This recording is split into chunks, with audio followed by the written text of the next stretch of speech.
Are అనే అక్షరము, yes అనే అక్షరము, కే అనే అక్షరము. ఈ 3 అక్షరాలు ఆర్తో పేరు మొదలయ్యేటువంటి వారు రమేష్ కావచ్చు, రామకృష్ణ కావచ్చు, రాజేష్ కావచ్చు, రవీందర్ కావచ్చు.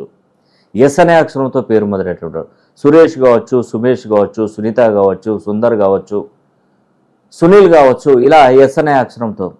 తర్వాత కే అనే అక్షరంతో పేరు మొదలయ్యేటువంటి కిషోర్ కావచ్చు, కావ్య కావచ్చు, కీర్తన కావచ్చు. ఇలా కే అనే అక్షరంతో పేర్లు మొదలైన అనగా ఆర్ అనే అక్షరము, ఎస్ అనే అక్షరము, కే అనే అక్షరము.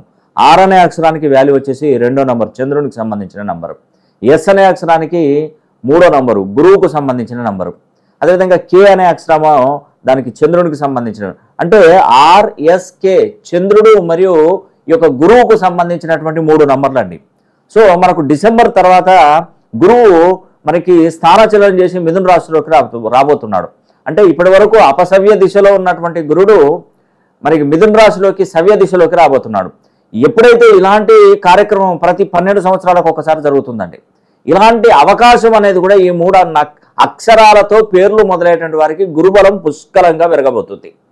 ఒకటి ఎస్ అనే అక్షరము, ఆర్ అనే అక్షరము, కే అనే అక్షరం. ఈ 3 అక్షరాలతో పేర్లు మొదలయ్యేటువంటి వారు ఖచ్చితంగా జాక్పాట్ కొట్టబోతున్నారు. అంటే ఉద్యోగ పరంగా ఉద్యోగంలో మీకు ఉన్నతమైనటువంటి ఉద్యోగ స్థాయి పెరుగుతుంది, శాలరీ అనేది కూడా ఇంప్రూవ్మెంట్ కాబోతుంది. అదేవిధంగా విదేశాలలో ఉన్నటువంటి వారికి కూడా ఉద్యోగ అవకాశాలు ఎక్కువగా వస్తాయి. ఉద్యోగాలతో పాటు ఏదైనా సరైన వ్యాపారం కోసం చూస్తున్నటువంటి వారికి మంచి అభివృద్ధి అనేది కూడా తప్పకుండా కలగబోతుంది. అదేవిధంగా వివాహ ప్రయత్నాలు కొనసాగిస్తున్నటువంటి వారు ప్రతి ఒక్కరికి కూడా మరి ఈ 3 అక్షరాలతో పేర్లు మొదలైనటువంటి వారికి గురుబలంతో వారికి వివాహ ప్రయత్నాలలో విజయం వరించబోతుంది.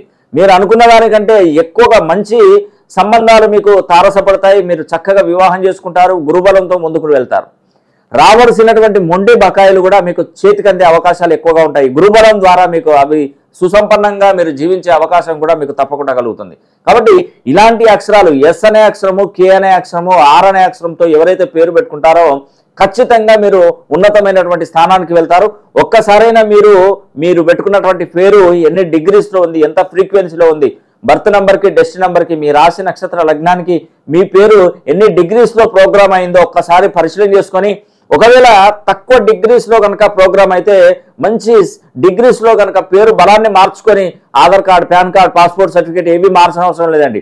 చిన్నగా రోజు నోట్బుక్లో రోజు కోర్సు ప్రాక్టీస్ చేసుకుంటూ సిగ్నేచర్ స్టైల్ కనుక కొంచెం చేంజ్ చేసినట్టయితే 40 డిగ్రీలలో కనుక సిగ్నేచర్ కనుక మార్పు చేసుకున్నట్టయితే ఖచ్చితమైనటువంటి ఫలితాలు మీకు తప్పకుండా అందుతాయి.